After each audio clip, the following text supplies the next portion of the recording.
हरी विठोबार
घरची कुटी खातील आता कैसी जाऊ घरा नोहे बरा लौकिक तुका म्हणे निवांत राहे पाहिले पाही परदोणी आता कैसी जाऊ घरा नोहे बरा लौकिक पांडुरंगा करो प्रथम नमला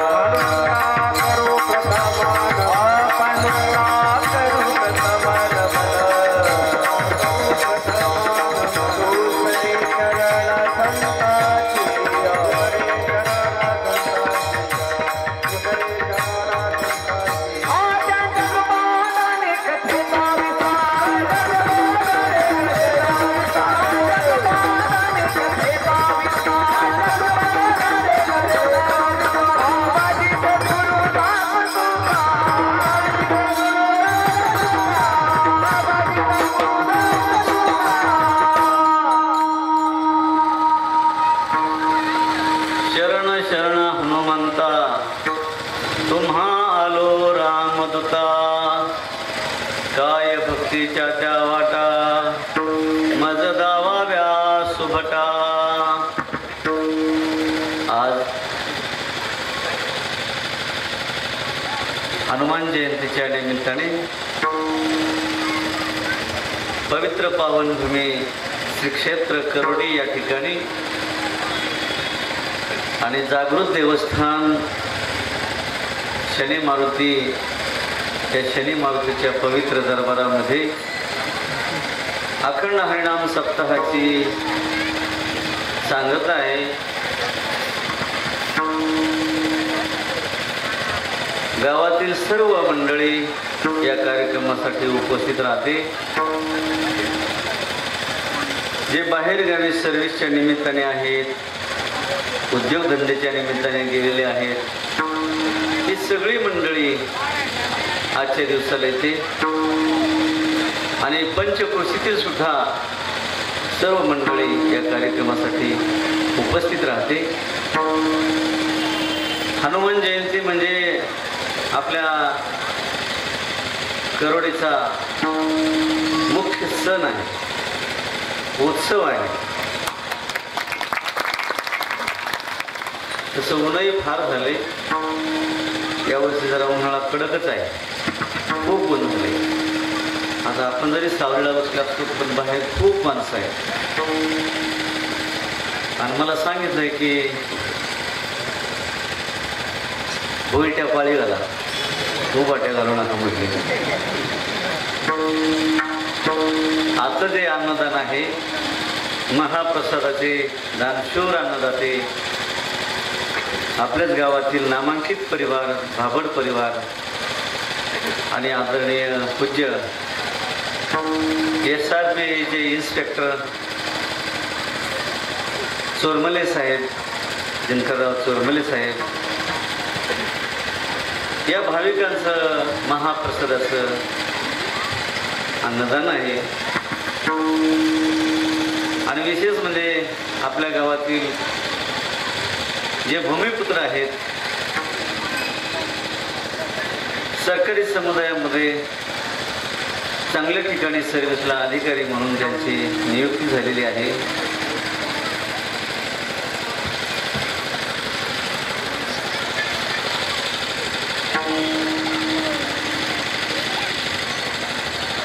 महसूल खात्यामध्ये अभिमन्यू अर्जुन वारे, जळगावला हे महसूल खात्यामध्ये अधिकारी म्हणून त्यांची नियुक्ती झालेली आहे. आपल्या गावचं नावलौकिक झालं. आपल्या गावचं नाव पूर्ण महाराष्ट्रात या मंडळाने केलेलं आहे. आणि सचिन आसुरबा खेडकर हे सुद्धा महसूल विभागामध्येच कृषी क्षेत्रात नाशिकला कार्यरत आहेत. या दोघांचे नाव घेतल्यानंतर आता बऱ्याच मंडळींचं नाव सुद्धा पुढच्या वर्षी या मंडपात मला घ्यावं लागलं पाहिजे, असं मला तुम्ही बाध्य करा. यांचं जसं नाव घेतलं ना, तसं पुढच्या वर्षी, पुढच्या वेळेस बऱ्याच तरुणांचं नाव मला घ्यावं लागलं पाहिजे, असं त्यांनी करायचंय. आणि याच्यासाठी रात्रंदिवस अभ्यास करावा लागतो.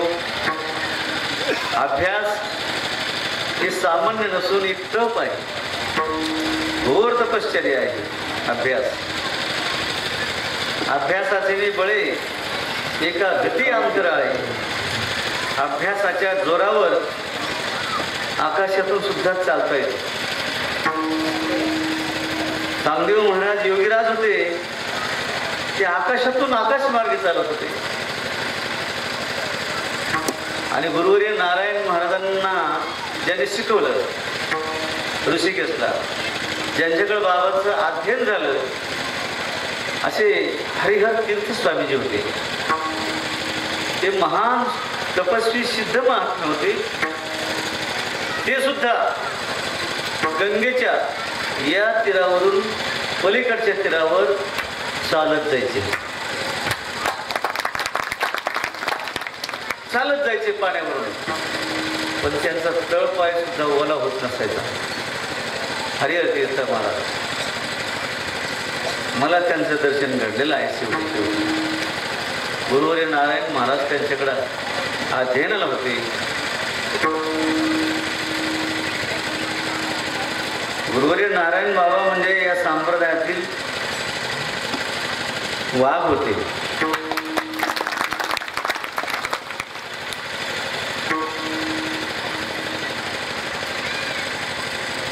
आपल्या गावचं जे जागृत देवस्थान आहे हनुमानजी,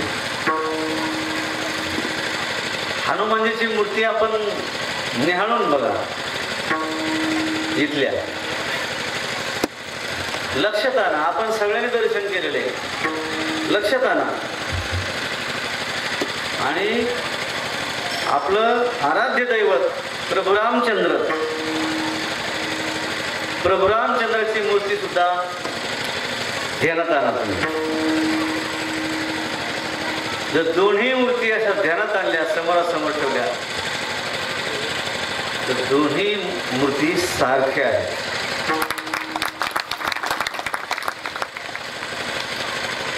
अयोध्येची रामललाची मूर्ती आणि हनुमानजीची मूर्ती सारख्या आहेत, सम आहेत.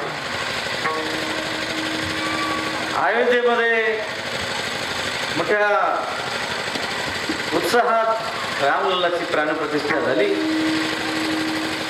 आणि प्रभू रामचंद्राला असं वाटलं की गरुडीमध्ये माझ्या भक्ताचा सुद्धा मोठा उत्सव व्हायला पाहिजे. आणि म्हणून सर्व मंडळी आज तरुण मंडळी विशेष करून या कार्यासाठी उपस्थित आहेत.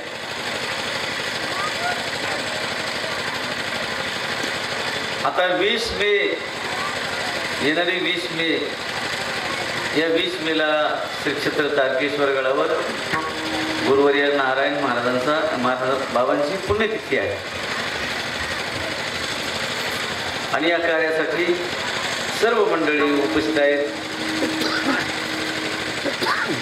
आता या कर्तव्यकर मुलांचा सत्कार आपण शेवटी करू. विठाला विठाला विठाला विठाला विठाला विठाला विठाला विठाला.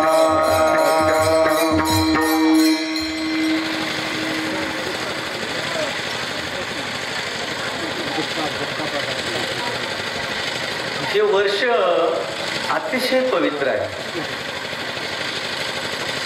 1528 सालापासून जो संघर्ष चालू होता राम मंदिराचा, त्याचा आता अंत झालेला आहे, शेवट झालेला आहे. 500 वर्षानंतर का होईना, परंतु रामललाची प्राणप्रतिष्ठा झालेली आहे. आणि रामललाची प्राणप्रतिष्ठा झाल्यामुळं भारताच्या कानाकोपऱ्यात आनंद झाला. जगात जिथं जिथं राम भक्त असतील तिथं तिथं आनंद झालेला आहे.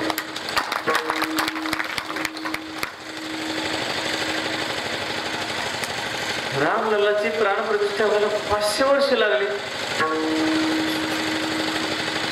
कितीतरी राम भक्त त्यांनी बलिदान दिलं, त्यांच्या आहुत्या गेल्या प्राणांच्या.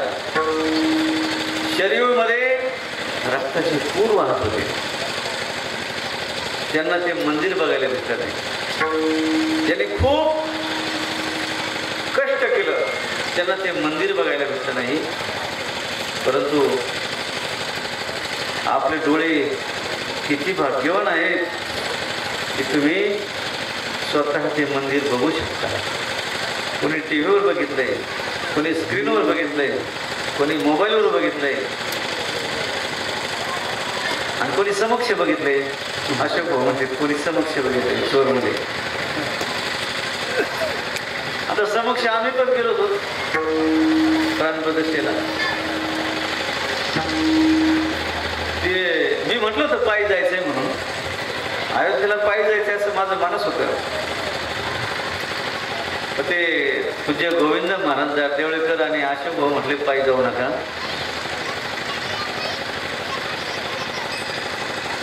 मग आम्ही विमानाने गेलो. आता मी कधी विमानात बसलेलो नाही. धोतर शर्ट फेटा आम्ही गेलो तिथे विमानतळावर. हे विमानतळावर सगळे माणसं आपल्या डॉक्टर सारखे असतात ना, पॅन्ट शर्ट बूट चांगले, सगळे माणसाला मी नवीनच वाटायचो. त्यांना वाटायचं हे रस्ता चुकले काय.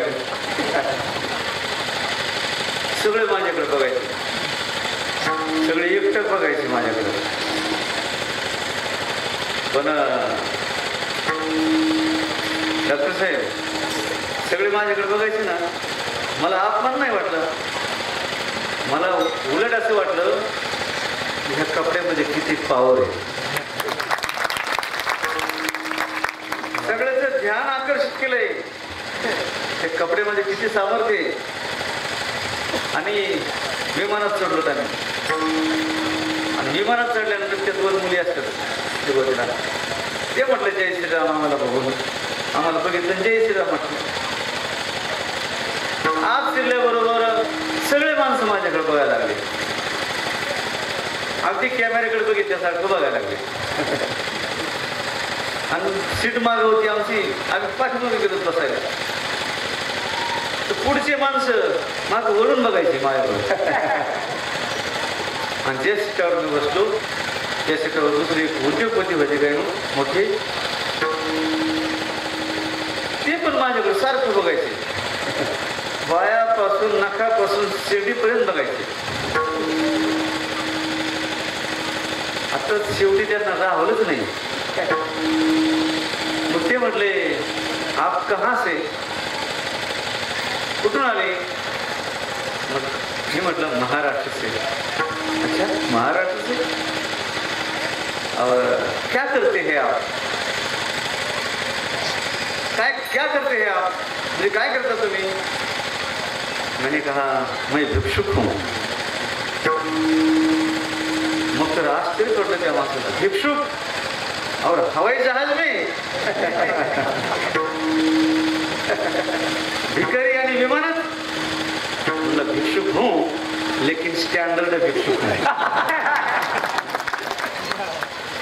याला सुद्धा परवाना लागतो ना.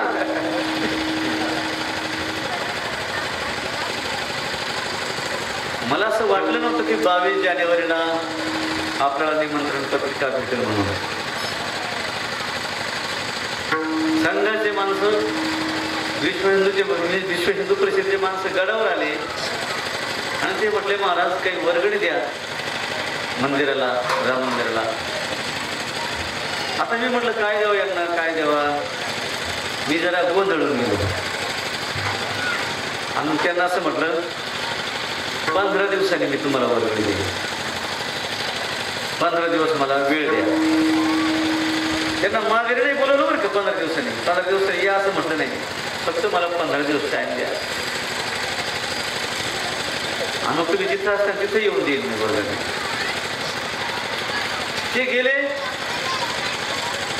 15 दिवसांनी मग माझ्या मनात आलं की यांना वर्गणी कशी द्यायची, राम मंदिराला वर्गणी कशी द्यायची, काय करावा, किती द्यावा. पण लगेच गुरुवारी नारायण महाराजांचा संकेत मला भेटला. गडावरच्या पलीकडच्या बाजूचं 3 मजली इमारत झाली, त्याचं काम चालू होतं. आणि त्या ठेकेदाराला म्हटलं तुमच्या कामाला लावा मला, म्हटलं तुमच्या साईटवर कामाला लावा 8 दिवस. आता ते म्हटले बाबा आम्ही तुमच्याकडेच काम करतो आणि तुम्हाला कसं कामाला लावा. ते काय कामाला लागणार. 2-4 दिवस गेले आणि मग 2-4 दिवसांनी म्हटलं का हो तुम्हाला असं वाटतं का की मी काम करायचो नाही म्हणून,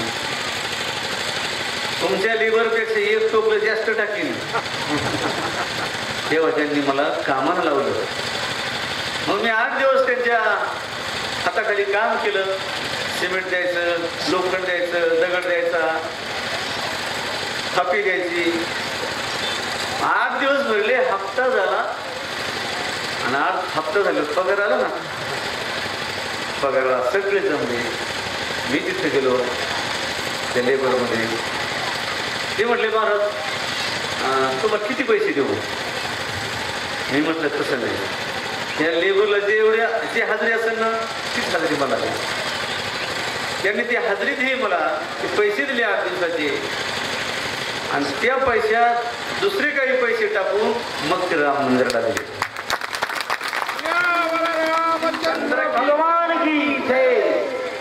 हे बघा, नवरदेव जर खुश करायचा असला तर त्याच्यासमोर नाचावं लागतं. डीजेत नाचावं लागतं ना, नाचतेच मुलं. डीजेसमोर नवरदेवासमोर नाचल्यावर नवरदेव खुश होतो, प्रसन्न होतो. तसं देवासमोर आणि देवाच्या डीजेत नाचले देव सुद्धा खुश होतो. अहो तिथं प्राणप्रतिष्ठा झाल्यावर तिथं कोण कोण नाचलं. संध्याकाळी डीजे लावला होता आम्ही प्राणप्रतिष्ठा झाल्यावर. मोठमोठे महामंडलेश्वर, शंकराचार्य, फार मोठे महात्मे होते तिथं. आपल्या देवगडचे शांतीब्रह्म गुरुवर्य भास्करगिरी महाराज, आम्ही सगळे रॅलीच निघाले आणि सगळे नाचले तिथं. पूज्य भास्करगिरी बाबा पण वर हात करू करू नाचले. आम्ही तिघे एका खोलीत होतो बरं का. 3 जण एका खोलीत होत राहायला. मी जोग महाराज वारकरी शिक्षण संस्थेचे उल्हास बाबा आणि पूज्य राम महाराज आणि एका खोलीत राहायला.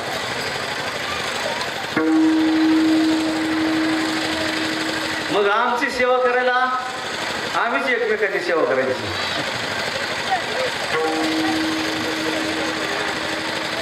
झिंजुके महाराजांनी झोपलेले कपडे उचलायचे, तिच्या घड्या घालायचे त्यांच्याकडे. उल्हास बाबा कधी मध्ये आंघोळीला पाणी आणायचे आम्हाला,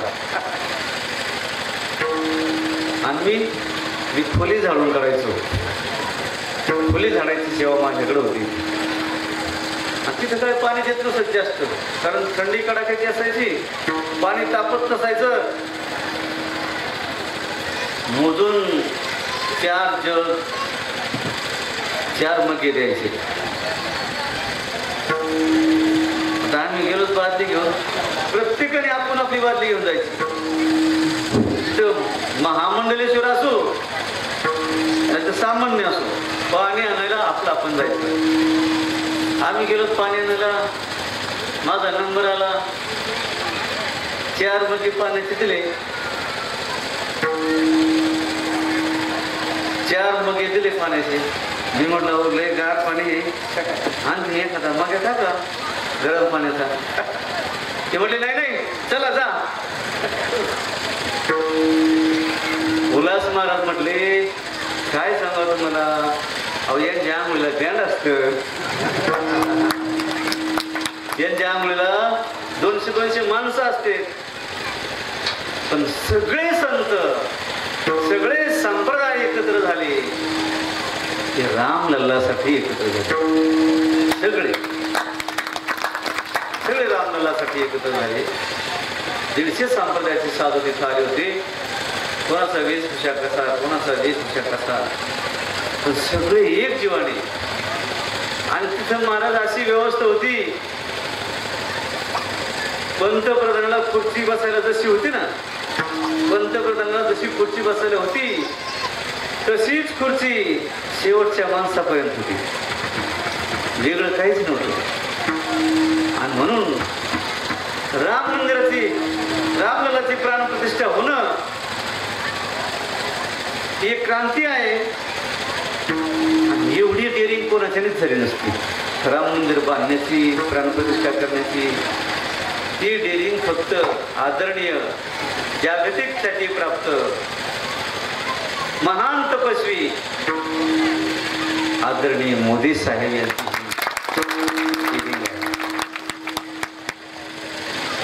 हा देवाचं काम केलं त्यांनी. जो देवाचं काम करतो ना तो मुस्लिम असू द्या, तो आपला आहे. विठाला विठाला विठाला विठाला विठाला विठाला विठाला विठाला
Thank you.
कर्तबगार आणि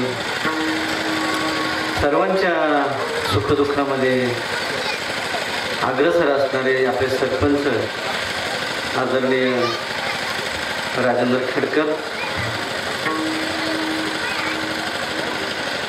हे आणि सर्व ग्रामपंचायतच्या वतीने सर्व गावकऱ्याच्या वतीने आपल्या या दोन्ही जे सेवेमध्ये रुजू झालेले आहेत अभिमानाने सचिन यांचा सत्कार करण्यात येत आहे. त्यांनी समोर यायचं इथं.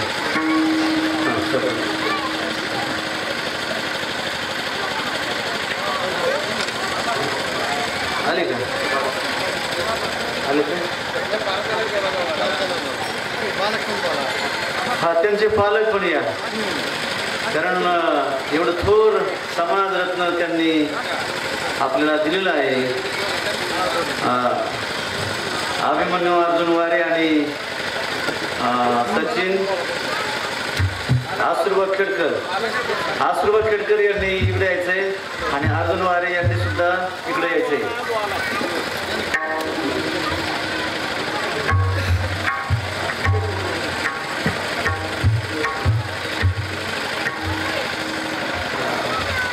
या ठिकाणी आदरणीय आपले माझे सभापती नवनाथ भाऊ आव्हाड हेही दरवर्षी उपस्थित असतात. आदरणीय रामदास भाऊ दैफळे हेही या ठिकाणी उपस्थित आहेत. आपले नेते अशोक भाऊ चोरमले तुम्ही पण या. अशोक भाऊ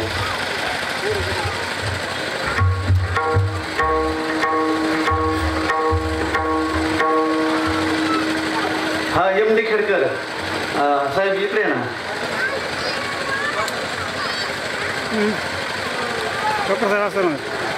आता हे माणसं आले म्हणजे यांच्या बरोबर सगळं गाव आहे. ते आले म्हणजे सगळं गाव आलं. अभिमन्यू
लहानपणी शिकत होते.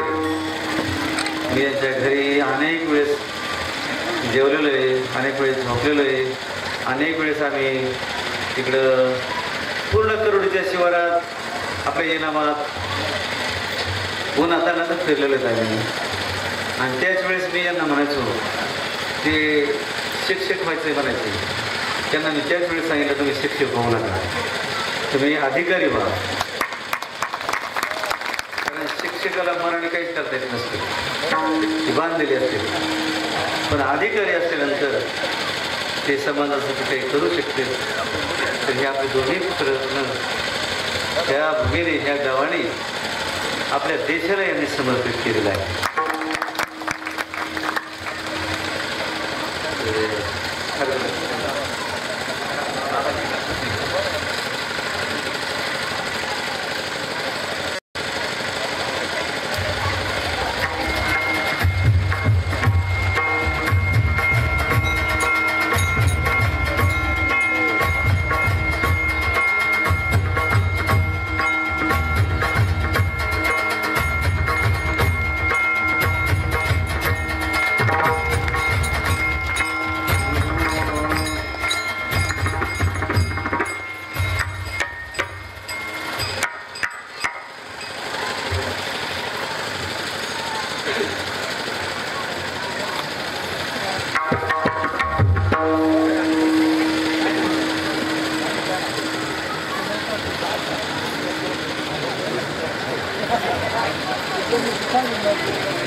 गावकऱ्याने या भूमिपुत्रांचा सत्कार केलेला आहे.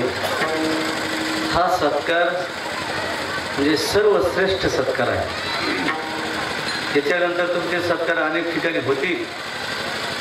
आमदार करतील, खासदार करतील, मंत्री करतील, देशाचे राष्ट्रपती सुद्धा तुमचा सत्कार करतील. पण हा जो सत्कार आहे ना, हा सत्कार राष्ट्रपतीच्या सत्कारापेक्षाही श्रेष्ठ सत्कार आहे. तो जन्मभूमीचा सत्कार असतो. आणि जन्मभूमीच्या माणसाने कौतुक करणं हे परमेश्वराने कौतुक केल्यापेक्षाही थोर आहे. तर या सत्काराला खरं उतरायचे तुम्हाला सुद्धा तुमची परीक्षा आहे. आणि तरुण मुलांनी सुद्धा आपलाही सत्कार असा गावकऱ्याने केला पाहिजे. त्याची जिद्द ठेवून अभ्यास करायचा. आणि हे 10-5 वर्षेच हातामध्ये असतात. ते 10-5 वर्षे जीवनाला वळण देत असतं. म्हणून चांगल्या पद्धतीने शिकेचा पराकाष्ठा करून अभ्यास करायचा. विद्यार्थी अवस्थेत मी कसा दिसतोय हे लक्षात आलं नाही पाहिजे. मी काय खातोय, कुठं राहतोय, मला कपडे कसे घालायला, याच्याकडे बिलकुल ध्यान नसलं पाहिजे. आणि आपल्या गावचे दुसरे जालिंदर उद्धव खेडकर यांनी आपल्या गावासाठी, मंदिरासाठी सतरंजा दिलेल्या आहेत. त्यांचा सुद्धा या ठिकाणी सन्मान करण्यात आहे. त्यांनी पण पुढे यायचे. पुढे या, ऐकतं ते.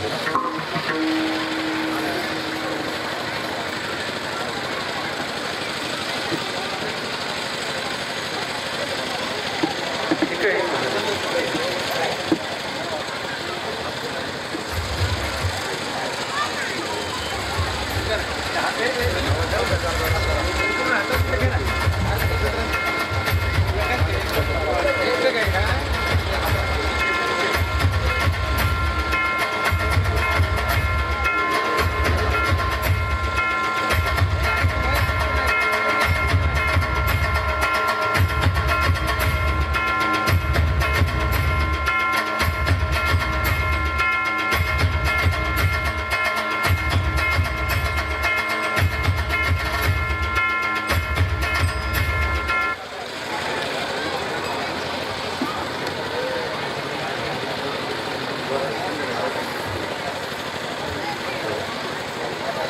आजच्या पंक्तीचे यजमान, महाप्रसादाचे यजमान रेवण काका सुद्धा आहेत. त्यांनी सुद्धा या गावकऱ्यासाठी 10 नग म्हणजे 10 पातेले, 10 भातवड्या, 10 वगळे असं त्यांनी मोठं योगदान दिलेलं आहे. आशीर्वाद आहे.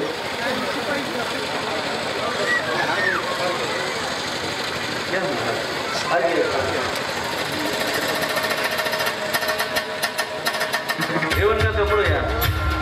रेवण काका ते गेले काय ना,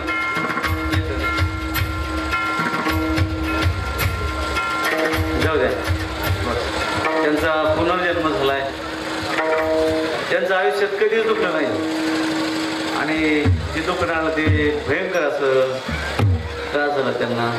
पण त्याच्यातूनही आपल्या शनी मारुतीने त्यांना तारलं. शनी मारुती असे ते नवसाला पावणारे आहेत.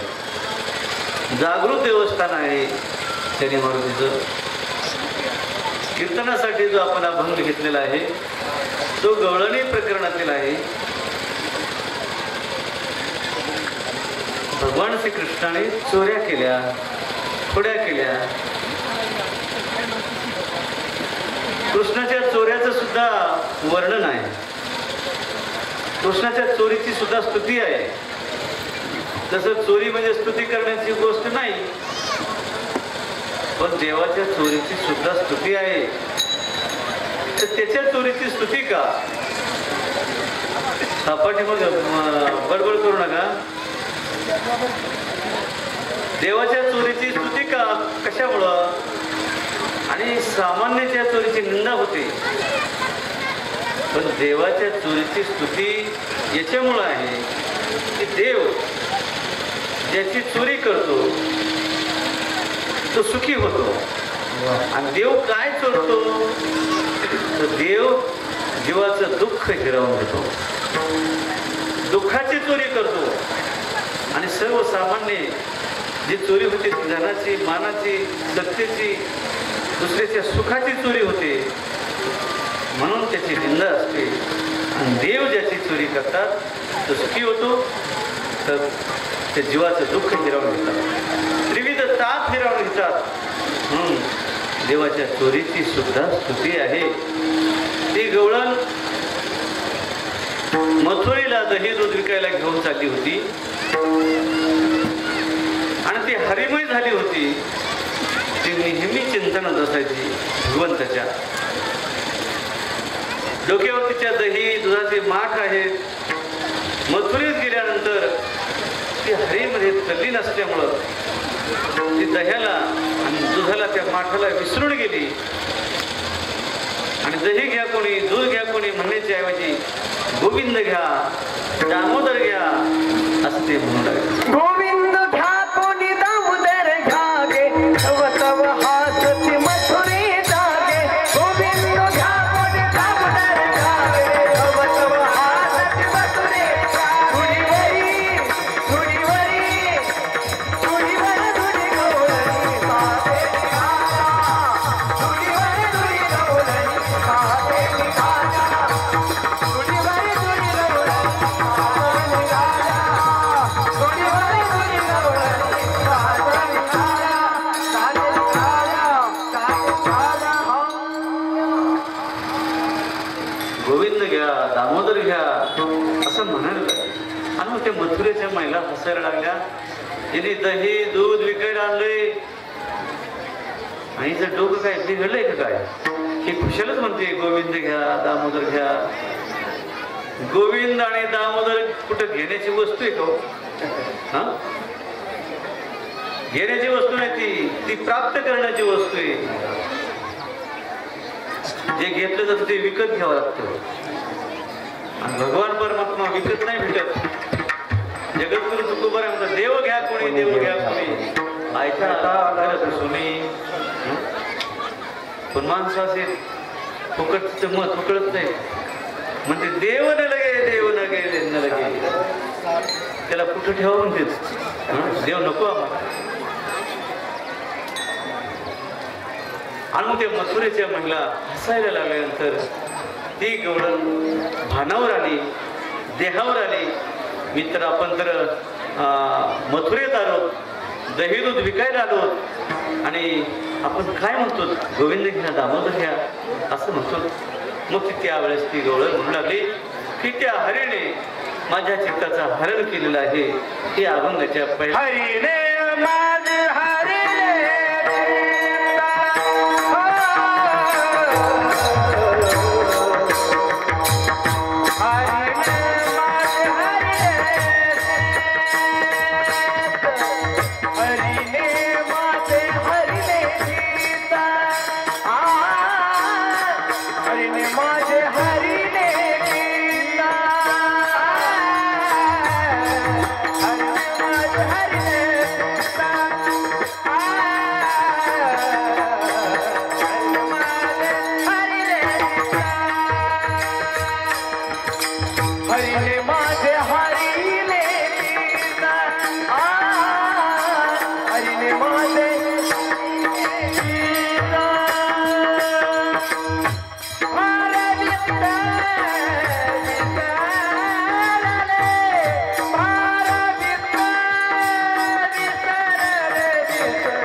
सगळं काही विसरून गेलेले आहे.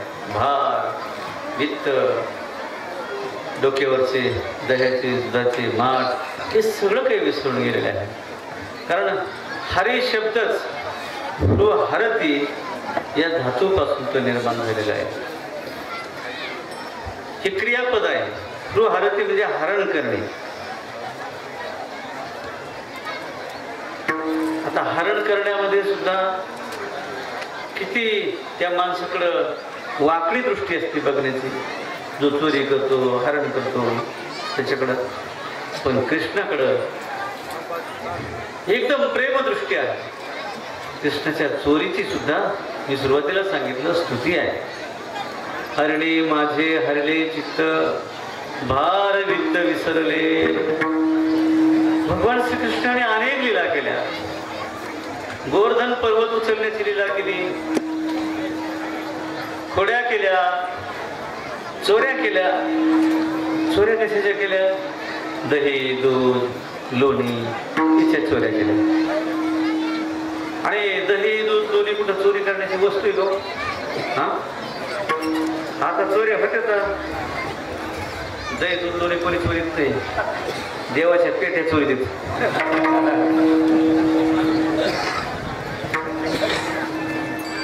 अवघड आहे. पण असं आहे, चोरणाऱ्याकडे कितीही संपत्ती असू द्या, तो बेचैनच आहे, त्याला समाधान नाही. आणि देणाऱ्याकडे काहीच नसू द्या, उष्णापासून घेऊन मोलमजुरी काम करून दान करून देतो, त्याच्याकडे काहीच नसू द्या, घरदार नसू द्या, पण तो समाधानी, तो राजा आहे. म्हणून समाधानाची किंमत कशानेच होत नाही. एखाद्या साम्राज्यापेक्षाही समाधानाची किंमत जास्त आहे, अधिक आहे. म्हणून दानशूर धर्माचं, देशाचं आणि देवाचं काम केलं पाहिजे माणसाने. आपला जन्मच त्याच्यासाठी. जे काम आपल्या वाट्याला आलंय ते जर केलं तरच आपल्याला समाधान आहे. आणि वाट्याला आलेलं काम जर केलं नाही, त्याच्यात जर कुचराई केली तर समाधान नाही. बघा, ज्या क्षेत्रात आपण सर्व्हिसला आहे, त्याच्या जर आपल्या वाट्याचं काम चोखपणे केलं तर माणूस शानमध्ये जगतो. काम चुकारपणा केलं तर अवलांब कशाला. हे कॉलेजचे मुलं शहरात राहतात, खोलीत पार्टनरशिपमध्ये हाताने स्वयंपाक करते. तिथं बाऱ्या लागलेल्या असतात, कोणी झाडायचं, कोणी भांडे घासायचे, कोणी पाणी भरायचं. पण एक विद्यार्थी असा होता, बाकीचे सगळे काम करायचे आपलं आपलं, पण एक विद्यार्थीचे खोली झाडून काढण्याची त्याची सेवा असायची. तर तो काय खोलीत झाडीत नसतं, काम कटाळा होता.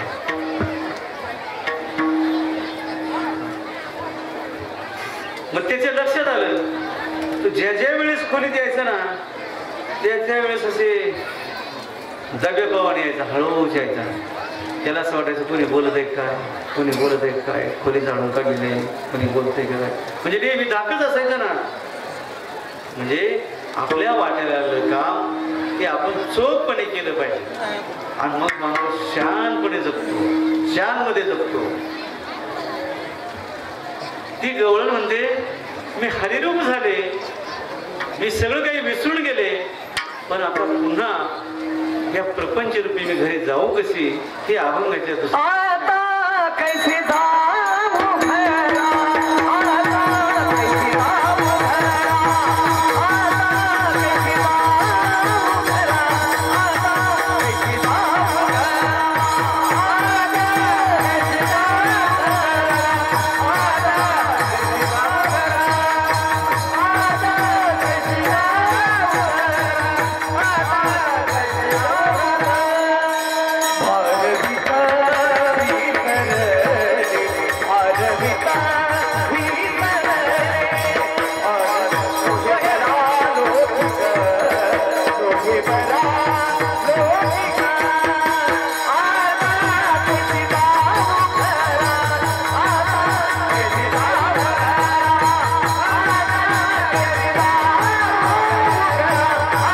कैसे जाऊ घरा,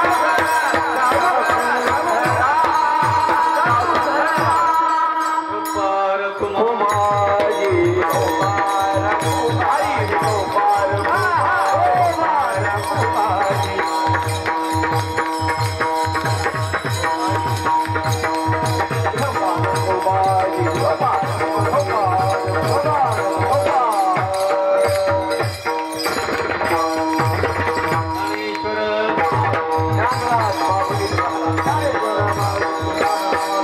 सर्वांनी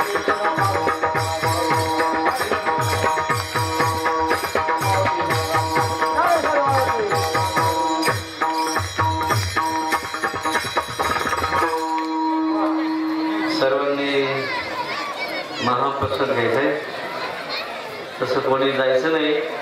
आणि महाप्रसाद भरपूर आहे, गडबड कोणी करायची नाही, शिस्तीत बसायचं. आणि सर्वांना त्रास होता कामा नये, त्याला व्यवस्थित वाढता आलं पाहिजे. आणि येता जाता पळता पळता वाढायला पळता जर अरुंद पंगत असली, जागा असली, तर त्या ठिकाणी त्यांच्या पायाची माती उडत असती, ती माती पात्रात आपल्या पात्रात जाईल. त्याच्यामुळं आपण बसतानाच असं जरा व्यवस्थित जागा धरून बसा, वाढणाऱ्याला जागा ठेवा मध्यंतरी. हा आता या ठिकाणी निरोप आलेला आहे. सुरुवातीला महिला बसतील, कारण महिलाजवळ लहान लहान लेकरं असतील, त्या लेकराला भूक लागलेली असतील, गडी माणसाने त्यांना जागा द्यायची करून, आणि सर्व महिला बसतील. बाळू चौधरी सेठ यांनी मंदिराचं डेकोरेशन केलेलं आहे, अतिशय सुंदर डेकोरेशन केलेलं आहे. बाळू चौधरी सेठ का? बाळू चौधरी सेठ खूप सुंदर असं डेकोरेशन केले त्यांनी. हे डेकोरेशन बघितल्यानंतर माणसाचं सुंदर डेकोरेशन केले. असं देवाचं काम करणारे जे आहेत ना, त्यांना भगवान परमात्मा भरपूर वैभव प्राप्त करो, ऐश्वर्य देव. जे देवाचं काम करतात ना, त्यांना ऐश्वर्य संपन्न भगवान परमात्मा करो. झालेली सेवा समाप्त करायची आणि तरुण वर्गांनी व्यवस्थित सर्वांना प्रसाद येईल मिळेल असं वाढायचे. कोणी गडबड करू नका. जेवणाराने सुद्धा मला द्या इकडं आणा असं म्हणू नका. तुमच्याकडे येणारच येते, त्यांच्या पुढचे वाढणारे जे माणसं आहेत त्यांचं संपल्यानंतर तुमच्याकडेच येणार असतात ते. त्याच्यामुळं सर्वांनी शिस्तीत बसायचे, ही सर्वांना एक सूचना आहे, विनंती आहे. आणि 20 जानेवारीला आपलं 20 मेला येणारी 20 मे 2024 श्री क्षेत्र तारकेश्वर गडावर बाबांची पुण्यतिथी आहे. 20 मेला सगळ्यांनी गडावर यायचे. आणि 25 मेला जर समजा अयोध्येला गेले असते तर ठीक आहे, जे नसतील गेले त्यांनी अयोध्येला चला माझ्याबरोबर 25 जानेवारीला. हा आपलं 25 मेला माझं डोकं बिघडलंय काय कोणा असंच होतंय. ती 22 जानेवारी डोक्यातच निघत नाही, कारण किती पिढ्या गेल्या असतील त्यांच्या समोर मध्ये त्यांना बघायला भेटलं नाही. पण आपले डोळे, आपण किती भाग्यवान आहेत की आपल्या जिंदगीमध्ये हे पवित्र कार्य घडलंय. आणि 22 जानेवारी नुसती तारीख नसून हे कालचक्र आहे.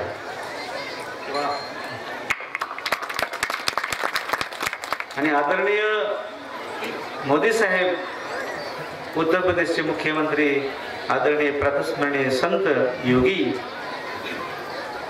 संघाचे सरसंघचालक डॉक्टर पूजनीय मोहन भागवत आणि महाराष्ट्राचे पूज्य स्वामीजी गोविंददेव गिरीजी, नृत्य गोपालदासजी यांच्या हाताने हे कार्य झाले. त्यांनी केलं म्हणजे आपण सगळ्यांनीच ते कार्य केलेलं आहे. आपला सगळ्याचा त्याच्यात सिंहाचा वाटा आहे. राम मंदिरासाठी मंदिराचे जे दरवाजे आहेत ना, त्या दरवाजाचे लाकूड महाराष्ट्राचे. आणि सगळा हिशोब मंदिराचा कास कारभार बघण्याची संधी कोषाध्यक्ष आपल्या महाराष्ट्राचे. आणि नुसते महाराष्ट्राचे नाही, अहिल्यानगर जिल्ह्याचे. इथून पुढं अहमदनगर कोणी लिहायचं नाही, पत्रिकेवर सुद्धा अहिल्यानगर जिल्हा असं लिहायचं लग्नाच्या पत्रिकेवर. आणि लग्नाच्या पत्रिकेवर अहमदनगर जिल्हा असला की मग तिथे काही लग्नाला येणं होणार नाही माझं. त्याच्यामुळं सर्वांनी अहिल्यानगर जिल्हा लिहायचं. काय ह्या देशाचं भाग्य, ह्या जिल्ह्याचं किती भाग्य आहे. या जिल्ह्याने पुण्यश्लोक अहिल्यादेवी होळकर सारखं महान रत्न या जगाला दिले. म्हणून ही भूमी पवित्र आहे. आणि अहिल्यादेवी होळकरांनी जे करायचंय ते समाजासाठी केलं. आणि म्हणून त्यांचं नाव आजही आपल्या हृदयात आहे, कंठात आहे. त्यांच्या लक्षात आलं की पोटचा गोळा मुलगा हा समाजकंटक निघतोय. असं त्यांच्या लक्षात आलं. तेव्हा त्यांनी स्वतःच्या मुलाची सुद्धा कदर केली नाही. समाजासाठी स्वतःच्या मुलाचा सुद्धा त्याग केला. आणि आपण आपल्या काही चुका नातेवाईकाच्या जरी झाल्या तरी त्याला पाठीमागे घालतो. असं करू नका. जे खरं असेल ते स्पष्ट, म्हणजे तो सुखी आपण सुखी. धैर्य सेवा भगवंताच्या चरणी समर्पित करायचे. विठ्ठल जय जय विठ्ठल, विठ्ठल जय जय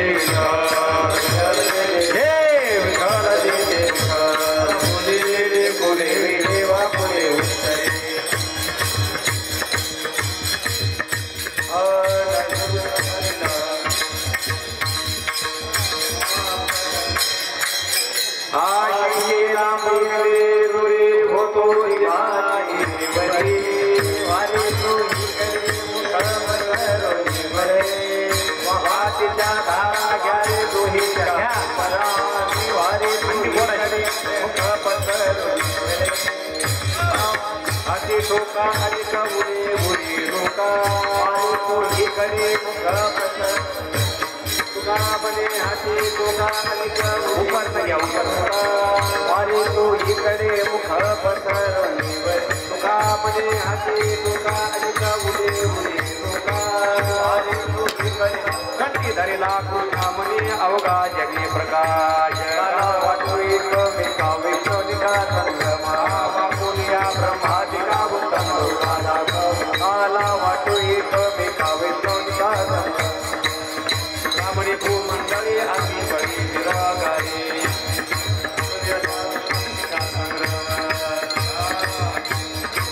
बोलेले पुढे मे देवा पुढे महाराज नाही विचारीला अधिकार मी हा पुरा